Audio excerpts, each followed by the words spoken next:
अस्सलाम वालेकुम dear students, welcome to biology class. Students, matric biology का आज हम चैप्टर नंबर 1 स्टार्ट करेंगे। चैप्टर नंबर 1 जिसका नाम है गैसियस एक्सचेंज। इस चैप्टर को स्टार्ट करते हैं। इस चैप्टर में जो सबसे पहली चीज हमें डिस्कस करनी है, समझनी है, वो है respiration. What is respiration? Respiration क्या होता है, आइए देखते हैं। स्टूडेंट्स, अगर हम रेस्पायरेशन की बात करें तो रेस्पायरेशन का टॉपिक हमने प्रीवियस क्लास में 9th क्लास में पढ़ा हुआ है। आप जानते हैं जितना भी लिविंग ऑर्गेनिज्म है, फॉर एग्जाम्पल आप अपने आप को एग्जाम्पल के तौर पे जहन में रखें, इंसानों को। इंसान जो होते हैं ये मुख्तलिफ काम करते हैं, खाते हैं, आप मुख्तलिफ काम करते हैं, चलते हैं, सोचते हैं, देखते हैं, सुनते हैं, हाथ हिलाते हैं, पैर हिलाते हैं, बातें करते हैं। इन तमाम कामों को करने के लिए जो इनको चीज चाहिए होती है वो कहलाती है एनर्जी। एनर्जी के बगैर हम ये सारे काम नहीं कर सकते। हमें क्या चीज चाहिए होती है? एनर्जी चाहिए होती है। अब सवाल ये पैदा होता है कि लिविंग ऑर्गेनिजम्स या इंसान वगैरह कहाँ से एनर्जी हासिल करते हैं, किस चीज से हम अपनी एनर्जी को ड्राइव करते हैं, हासिल करते हैं? तो इसका जवाब है फूड। हम अपने खाने से अपनी एनर्जी को हासिल करते हैं। यही वजह है कि आप और हम खाना खाते हैं, क्योंकि जितना हम खाना खाएंगे हमारे सेल्स उस खाने में से एनर्जी को निकालते हैं और उस एनर्जी की वजह से हमारे सेल काम करते हैं और अल्टीमेटली हमारी पूरी बॉडी काम कर रही होती है। तो हमारे पूरी बॉडी को काम करने के लिए क्या चीज चाहिए? एनर्जी चाहिए। और वो कहाँ से हासिल कर रहे होते हैं? फूड में से हासिल करते हैं। और फूड में से कैसे हासिल करते हैं energy? How our cells drive energy from food. तो हमारे सेल्स फूड में से कैसे एनर्जी हासिल करते हैं? जी, हमारे सेल्स क्या करते हैं, फूड को ऑक्सीजन के साथ कंबाइन करते हैं। जिससे क्या होता है, हमारा फूड टूट जाता है, ब्रेक डाउन हो जाता है, फूड टूट फूड का शिकार हो जाता है। और टूटने से हमारे फूड में जितनी भी एनर्जी स्टोर होती है वो रिलीज हो जाती है। साथ साथ दो और चीजें तैयार होती हैं, एक कार्बन डाइऑक्साइड और दूसरा वाटर। लेकिन ये दोनों वेस्ट प्रोडक्ट है। ये दोनों वेस्ट प्रोडक्ट है, हमारी बॉडी को इनकी फिलहाल जरूरत नहीं है, इनको बाहर निकाला जाएगा।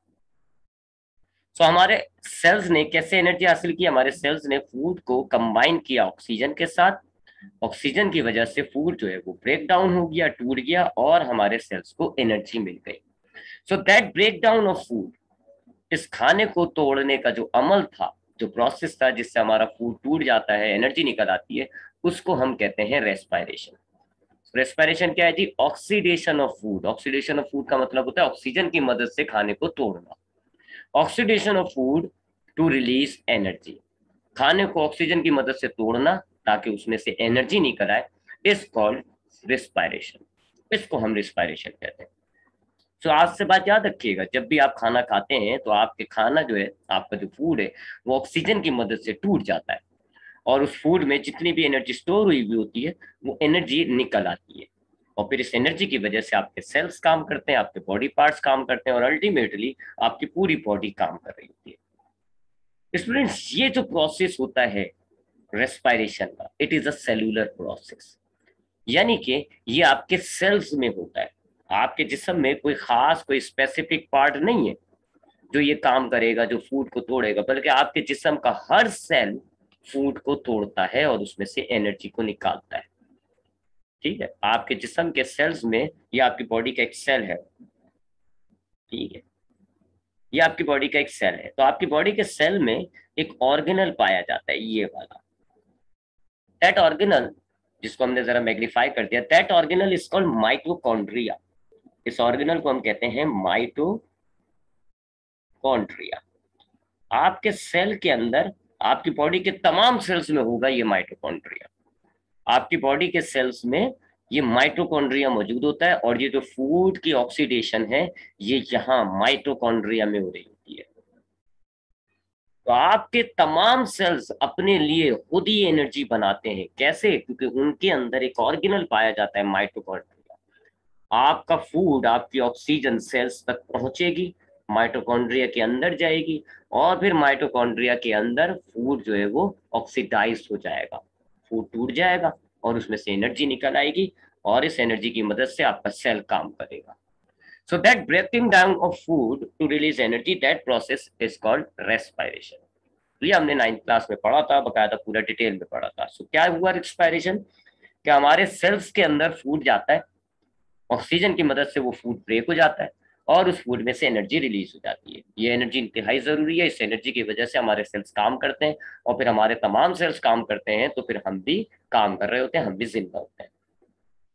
और ये आपके सेल के अंदर जो रिस्पायरेशन हो रहा होता है, क्योंकि सेल्स के अंदर होता है, लिहाजा इसको हम सेलुलर रिस्पायरेशन भी कह देते हैं अक्सर। और ये सेल के किस हिस्से में हो रहा होता है, ये इन माइटोकॉन्ड्रियास के अंदर हो रहा होता है, माइटोकॉन्ड्रिया के अंदर ये प्रोसेस होता है। सो अब स्टूडेंट्स बात ये हुई कि हमारे सेल्स को रिस्पायरेशन करने के लिए दो चीजें चाहिए। कौन सी दो चीजें चाहिए जी, मैं जरा हाईलाइट कर दूं उसको। तो हमारे सेल्स के अंदर जो माइटोकॉन्ड्रिया होते हैं, उनको रिस्पायरेशन करने के लिए दो चीजें चाहिए। Number one that food, number two oxygen. ये दो चीजें चाहिए। अब ये सेल्स कहाँ से हासिल करते हैं, इस पर बात करते हैं जरा।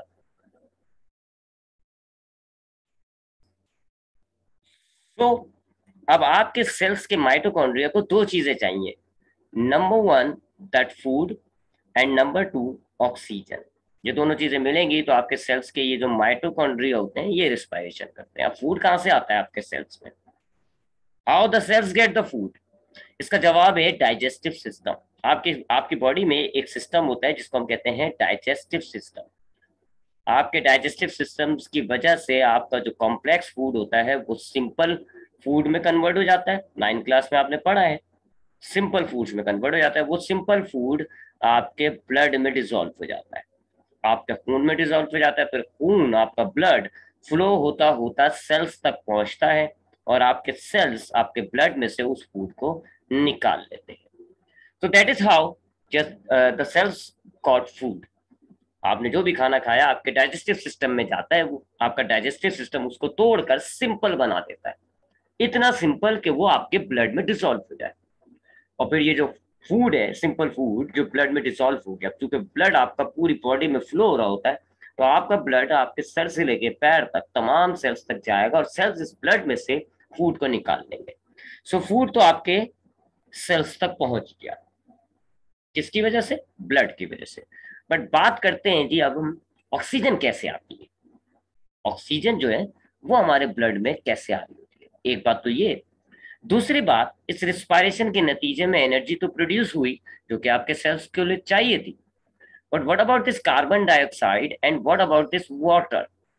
ये कार्बन डाइऑक्साइड और वाटर जो कि फालतू में पैदा हो गया इस रिएक्शन में, इसका क्या होता है, इसका क्या होता है कार्बन डाइऑक्साइड एंड वाटर का? वाटर पर तो हमने अगले चैप्टर पे पूरा डिटेल में बात करनी है कि ये जो वाटर हमारे सेल्स के अंदर प्रोड्यूस हो गया है, ये एक्सेस वाटर, ये कहाँ जाएगा, ये हम नेक्स्ट चैप्टर में बात करेंगे। बट इस कार्बन डाइऑक्साइड की बात कर ले तो अभी इसको ये ध्यान में रख लीजिएगा कि ये जो कार्बन डाइऑक्साइड हमारे ब्लड इस रिस्पायरेशन के नतीजे में फालतू बनी है, ये क्या होगी, ये ब्लड में डिसॉल्व हो जाएगी, ये ब्लड के अंदर मिक्स हो जाती है। आपके ब्लड के अंदर अब कार्बन डाइऑक्साइड आ गई, कार्बन डाइऑक्साइड जो है वो हमारे ब्लड में ऐड हो गई। सो अब हम ये देखेंगे कि हमारे सेल्स में ऑक्सीजन कहाँ से आ रही है और ये ब्लड में जो कार्बन डाइऑक्साइड आई है ये कहाँ जा रही है। इसके लिए हम आगे बढ़ते हैं और अब हम बात करेंगे ब्रीथिंग। स्टूडेंट्स आप देखते हैं जी, अक्सर नहीं, हर वक्त कंटिन्यूसली हम सांस ले रहे हैं। सांस लेने के दौरान हम हवा को अंदर खींच रहे हैं, हवा को हम बाहर खींच रहे हैं। ये डायग्राम देखिएगा, कंटिन्यूसली आप हवा को अंदर लेके जा रहे हो जो कि आपके लंग्स तक जाती है, दोनों लंग्स तक आपकी हवा जाती है। थोड़ी देर बाद आप उसी हवा को बाहर भी निकाल देते हैं। ठीक है, आप अंदर सांस ले रहे हैं और आप सांस बाहर कर रहे हैं। पहली बात है दैट इनटेक एयर और releasing air is called breathing. ये जो आप सांस अंदर ले रहे हैं या जो सांस बाहर कर रहे हैं, इसको आप बायोलॉजी में क्या कहते हैं, ब्रीथिंग कहते हैं। एक और नाम कहा जाता है इसको ब्रीथिंग या फिर वेंटिलेशन। ब्रीथिंग और वेंटिलेशन क्या होता है, आप हवा को, एयर को या तो इन करें, बॉडी के अंदर लाएं, या फिर आप एयर को, जो बॉडी के लंग्स के अंदर एयर है, उसको रिलीज कर दें, बॉडी से बाहर निकाल दें। तो ये जो आपकी हवा अंदर आ रही है या ये जो आप हवा बाहर निकाल रहे हो, दैट इज कॉल्ड ब्रीथिंग और वेंटिलेशन। इसमें दो प्रोसेस हो जाते हैं। अगर आप हवा अंदर लेकर आ रहे होते हैं, सांस अंदर खींचते हैं, तो आपकी हवा आपके लंग्स तक चली जाती है, इसको हम कहते हैं इंस्पायरेशन। और जब हम सांस बाहर फेंकते हैं तो हमारा लंग्स खाली हो जाते हैं, हमारे लंग्स में जितनी भी एयर होती है वो हमारे नाक के जरिए बाहर निकल जाती है। तो इस हवा के बाहर निकलने को हम कहते हैं एक्सपायरेशन। तो ये जरा टॉपिक, ये जरा टर्म ध्यान में रख लेगा। ब्रीथिंग या वेंटिलेशन क्या होता है? ये जो हम हवा को अंदर लंग्स तक लाते हैं या फिर हमारे लंग्स में जो हवा है इसको जो बाहर निकाल रहे हैं, इस प्रोसेस को हम कहते हैं ब्रीथिंग। ब्रीथिंग में दो स्टेजेस हो जाती हैं। पहली स्टेज के अंदर हम सांस अंदर लेते हैं, हवा को लंग्स तक लाते हैं, इसको आप कहते हो इंस्पायरेशन। और दूसरी स्टेज में या उसके बाद, इंस्पायरेशन के बाद, हम लंग्स की हवा को बाहर निकाल देते हैं, इसको आप कहते हैं एक्सपायरेशन। ठीक है, तो ये जरा ब्रीथिंग को ध्यान में रख लिएगा। तो हमने बात की कि अब तक रिस्पायरेशन क्या होता है, सेल्स ने किस तरीके से एनर्जी प्रोड्यूस की, और ब्रीथिंग क्या होता है। अब हमने ये देखना है कि रिस्पायरेशन में जो ऑक्सीजन आती है सेल्स के अंदर वो कैसे आती है, और रिस्पायरेशन के नतीजे में जो कार्बन डाइऑक्साइड बनी थी, जो ब्लड में डिसॉल्व हो गई थी, वो कहाँ चली गई, ब्लड से वो कार्बन डाइऑक्साइड कहाँ चली जाती है। तो हमारे लंग्स की जरा बात करेंगे। अब हम लंग्स के स्ट्रक्चर को देखते हैं। अगर हम अपने लंग्स को काट दें, अगर हम अपने लंग्स को काटें अंदर से, तो हमें लंग्स के अंदर ऐसे बहुत सारी ब्रांचिंग सिस्टम नजर आती है। आपको नजर आ रही होगी, ये देखें, ये ब्रांचिंग सिस्टम नजर आ रही होती है।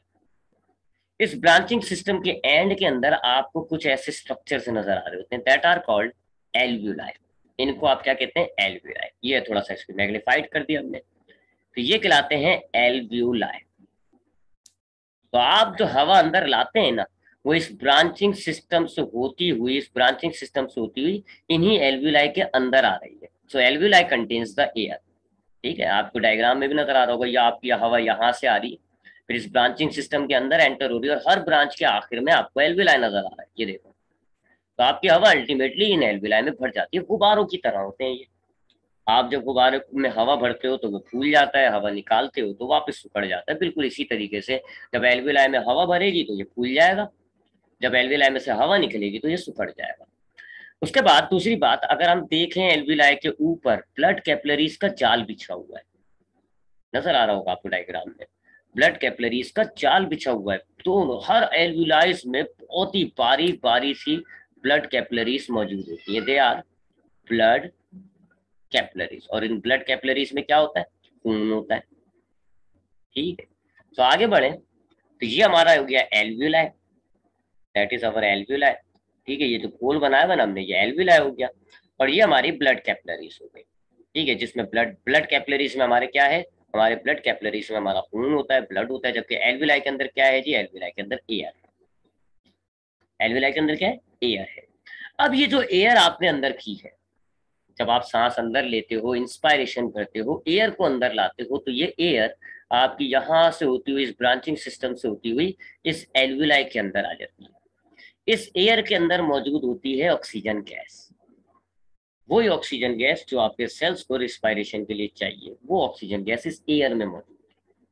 सिमिलरली ये जो ब्लड कैपिलरीज में ब्लड आया हुआ है, इसमें क्या है? इसमें कार्बन डाइऑक्साइड है। रिमेंबर, मैंने आपको बताया था कि जब रिस्पायरेशन करेगा सेल, तो जो कार्बन डाइऑक्साइड प्रोड्यूस होती है, सेल क्या करता है? सेल उस कार्बन डाइऑक्साइड को ब्लड में डाल देता है। तो ये जो ब्लड आपके एल्विलाई के पास से गुजरेगा, इस ब्लड में कार्बन डाइऑक्साइड है। सो नाउ अब आपके एल्विलाई में एयर मौजूद है और ब्लड कैपिलरी में ब्लड है।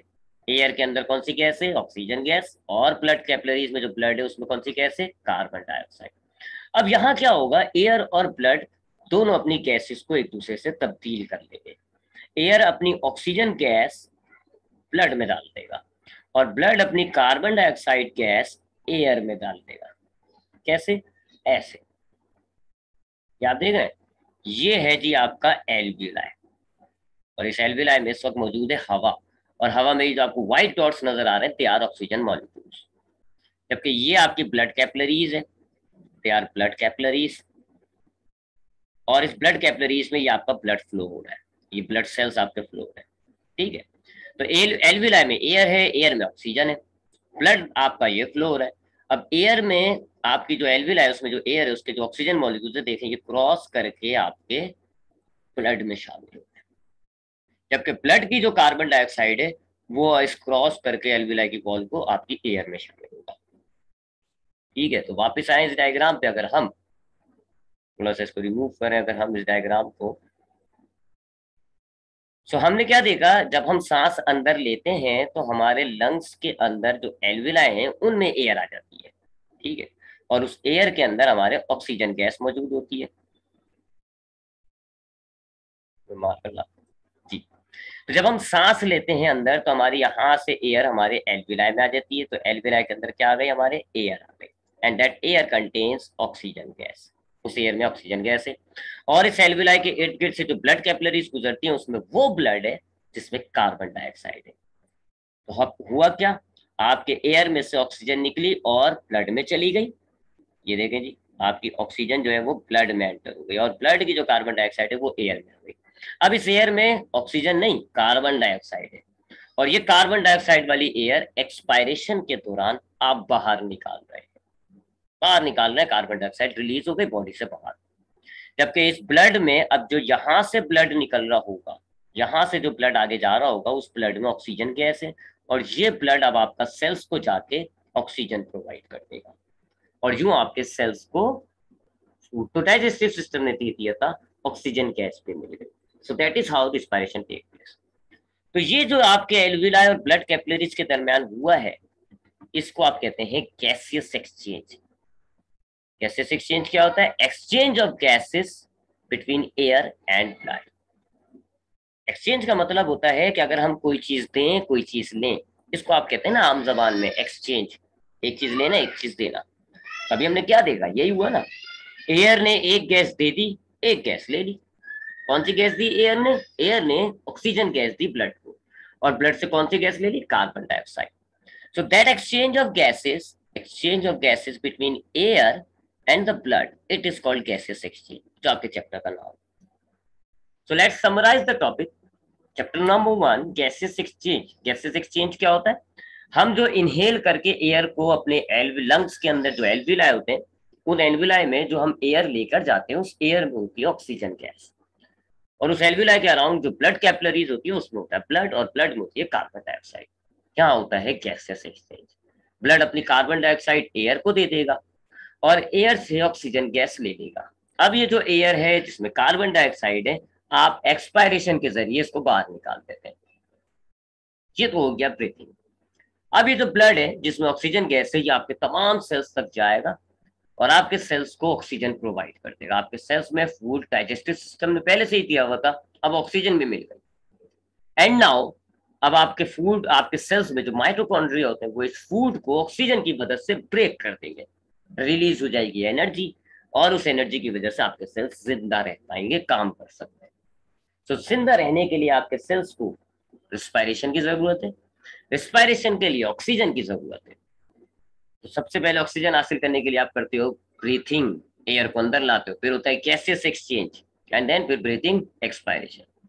तो ये 3 टॉपिक्स हमने इस चैप्टर में बहुत डिटेल में देखने हैं। हमने गैसियस एक्सचेंज देख लिया, रिस्पायरेशन की बात की हमने, और ब्रीथिंग। अब नेक्स्ट टाइम इंशाल्लाह नेक्स्ट वीडियो में हम बात करेंगे यूनिसेलुलर ऑर्गेनिजम्स। ये तो हमने ह्यूमंस की बात की, what about unicellular organisms, unicellular organisms किस तरीके से गैस एक्सचेंज करते हैं, ये इंशाल्लाह नेक्स्ट क्लास का टॉपिक होगा। ख्याल रखिएगा अपना, अल्लाह हाफिज।